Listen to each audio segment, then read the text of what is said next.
this is an interesting story.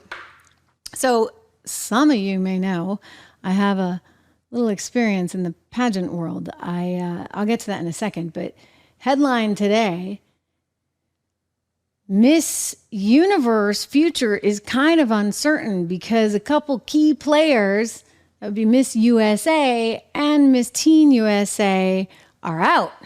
Like these two women, they resigned within hours of each other. It was sort of interesting. So first, Miss USA was like, I'm done. And then shortly thereafter, like within a day, Miss Teen was like, I'm done. So you start saying, well, what on earth is going on? And this is the Miss Universe system. It's different than Miss America. We do have Miss Nicaragua, right? For all you guys out there. Yes, this is the video from the most recent Miss Universe pageant where, what do you know? A naturally born female won. Miss Nicaragua. It's a nice swimsuit. I mean, you got all things being equal. It's a very nice swimsuit and a lovely, lovely woman. So Miss Nicaragua is now Miss Universe. But, Miss USA is a pretty important pageant. This is a franchise system. It's completely different than the one I competed in. That's Miss America. That's the one with the talent competition. I was an opera singer. Some of you may know that. Classically trained singer. And that's going back a lot of years.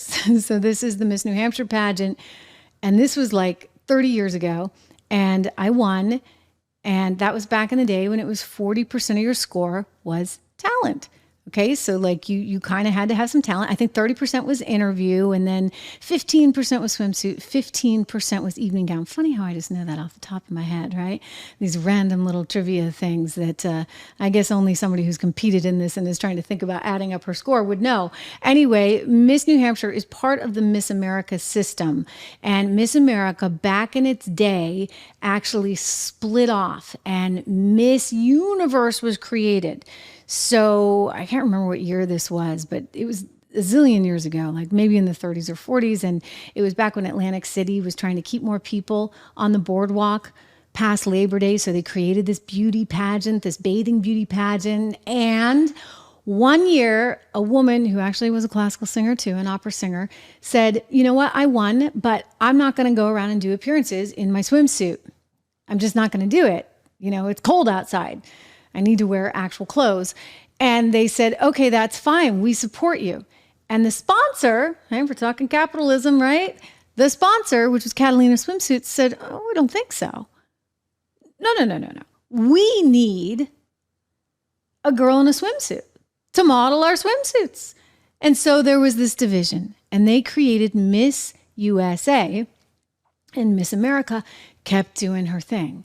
Well, nowadays they've all fallen apart, right? Like, let's just face it. You got PC wokeness, et cetera, et cetera. So how's a beauty pageant going to fit into that?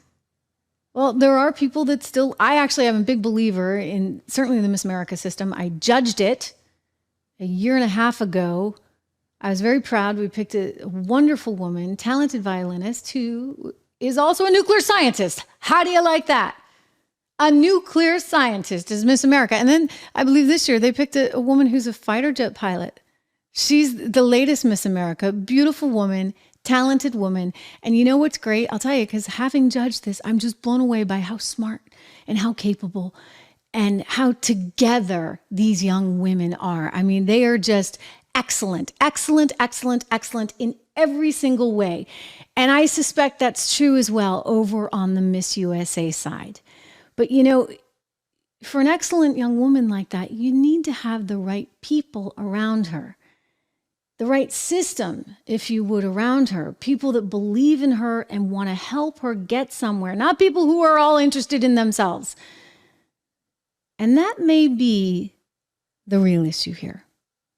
New York Times has a big story on this, by the way. New York Times came out with a big story today. What really happened inside Miss USA? Accusations of racism, sexual harassment, and rigging have plagued the organization in recent years, but no reigning title holder has ever quit. Then Miss USA and Miss Teen USA resigned in the same week. So, given my inside knowledge, given my sources that I still have in the pageant community, I've done a little digging. And ultimately, my conclusion on this, take it for what it's worth, is that you probably have a management team that doesn't really understand, accept, and believe in their talent.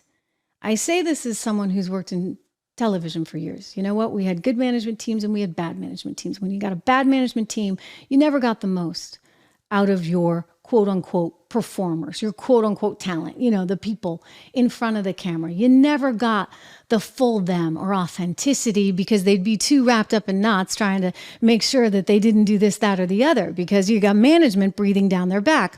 Well, if you really want someone to flourish, you have to believe in that person. And that means not being center stage entirely yourself. So there's a woman who bought the pageant. Her name is Layla Rose. That's her name. And I, according to sources, hear that, she kind of might be a little overly involved to a certain extent, overly involved to the point where, well, maybe she thinks she's Miss USA. And therein, bingo, lies the problem. I will quote from the New York Times. Layla Rose says she won her first pageant at the age of 2. With dark glossy hair and a measured smile, she went on to enter many more. Yet even as a girl, she dreamed of something bigger. Ms. Rose didn't only want to wear a sash, as her mother and grandmother had done before her. She wanted to run Miss USA. You sure you don't mean be Miss USA? Right? Just asking. Here's Layla Rose in an interview that she did talking about how wonderful the pageant is and how equitable and all that good stuff it is. Watch. Now, since you've taken over this organization, can you tell us what are some of the changes for Miss USA now? Well, I love that we're not limiting females in any capacity. We are inclusive, and we say we're inclusive, and we are being inclusive. And that's one of the pieces that I'm so grateful for, to be a part of the organization, because females have come so far already, and change is inevitable for growth and for success. Before I let you go, Layla, you look gorgeous right by the tiara last night. Are you doing this again? And talk about that wonderful accessory.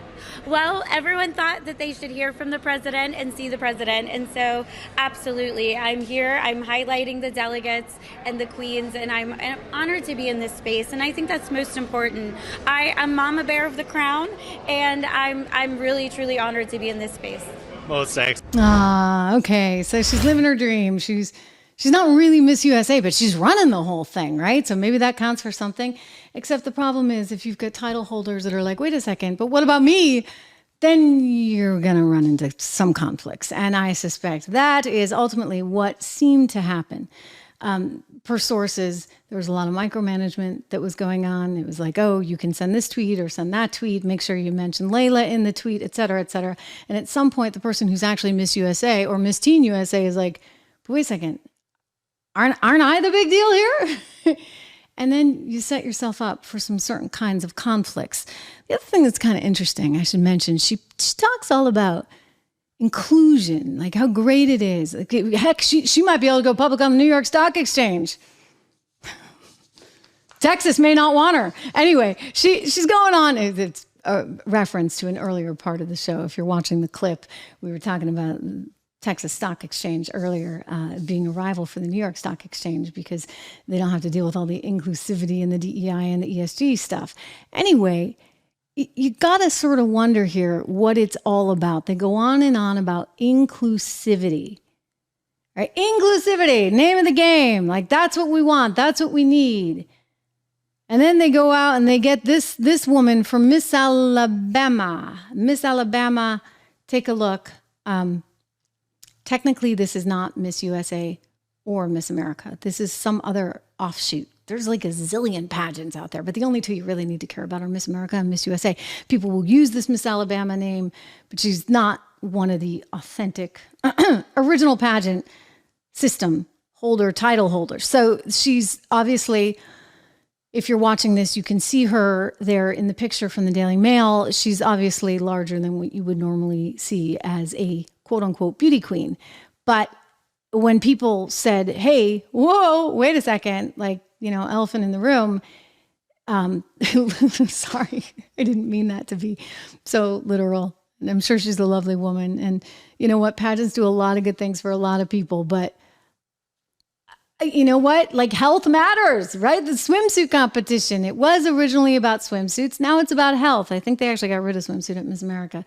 Now it's like athletic wear or something. Like you actually need to be healthy. Like that is an important part of taking ownership for yourself. All right. Just like you need to take care of your finances and you take care of yourself, right? Like we're a very independent society and we should be, and we should value health. And I'm sorry, and I don't mean to be overly critical. You know me, I'm a very kind and empathetic person. It is not healthy to be that way, right? It's one of the reasons why we have Balance in Nature as one of our sponsors on the program, because I take my fruits and veggies every day, my vitamins, because it's an important part of me being healthy, and you can too. Go to balanceinnature.com, 35% off. If you use code word Trish, plus you get the fiber and spice supplement. But the point being, you guys, that she's overjoyed. She wins this crown. Great. People are like, hate to say it, but this is Emperor Has No Clothes. This woman doesn't really look like she belongs in the pageant. But how about this? Maybe it's not about her. Maybe it's not about the two young women, Miss USA and Miss Teen USA. Maybe it's about the organization and leaders at the organization that all have some vision for themselves. You think about the transgender that bought Miss Universe. Miss USA is a franchise. Miss Teen USA is a franchise. It's like being a McDonald's owner, right? And like you got the head McDonald's corporate office. So Miss Universe is the big corporate office. And then you get all the countries that pay money to be part of the system. But the contestants, this was always also a difference between Miss USA and Miss America. The contestants also pay to be in the competition. So it's a business. And the woman, the transgender person that runs the whole shebang, she was actually quoted saying this. Guys, let's play this because this is very interesting. This is a special tape recording that somehow Vox got. A transgender who's going on and on and on and on about inclusivity. This is different than the Layla woman. This is Layla's boss, effectively. Actually is quoted in this article saying the following. Let me pull it up for you because it's actually pretty darn startling. Oh, here we go. Drew has it. Okay. So there was this board meeting and the transgender who runs the whole thing says about other trans people and other women that are heavy or women with husbands or divorced women's, they cannot win. Wow. Whoa. So it's all a facade. Goes back to Vivek Ramaswamy saying this is nothing but woke capitalism. They're all just trying to make money, right? Like they want marketing. So the owner of the Miss Universe organization can be heard on this tape that was given to Vox saying, and I quote, the trans women, the women with husbands, divorced women, they cannot win. Quote, this is a communication strategy because you understand they can compete, but they cannot win. We just put the policy out there. Social inclusion, as people would say. Now we get it. Now we get it. It's all a big ruse. None of it's actually meaningful except for, the poor girl who enters like Miss Alabama thinking that she actually won the thing when actually it was just a marketing tactic so that we would talk about this. National America Miss. That's the name of the pageant. National America Miss. So now you know what the National America Miss is because somehow this poor woman was used because I suspect there's a similar sentiment, right? Just like we heard from the Miss Universe director. They cannot win. I mean, they can win on the state level. They can compete. In fact, you had Miss Spain competing, who is not a naturally born woman. Compete. I mean, it's gotten too far. It's just crazy. And I think like we all see through it. Okay? We just all see through it. Back in my day, I'm aging myself again. It's kind of like the Fonzie reference yesterday. Back in my day, I had to sign a contract saying that I was a naturally born woman. This is like over 30 years ago, okay? That I was a naturally born woman, and I had to give them my birth certificate. I'll never forget this. I was like, this is weird. This is like really, really weird stuff. But they were ahead of their time. Clearly they knew what they were doing in Miss America. They were way ahead of the curve because they knew what was coming. They knew 30 plus years ago what was in store. And here we are, ladies and gentlemen. Think about that. What's going to happen in the next 30 years? Really? I mean, what is going to happen in the next 30 years? I'm going to make a little prediction here. I'm going to go out on a limb. I think that the pendulum is going to swing back, hopefully to the center, right? Where we're going to be more respectful of one another. We're going to appreciate one another. We're not going to have a cancel culture on steroids. But in the interim, if that's how it's going to be, then that's how it's going to be, which is why you're going to see this rising up of more and more opportunities for conservatives directly directed at conservatives, like, for example, the TXSE, Texas Stock Exchange. So go take that, CNN.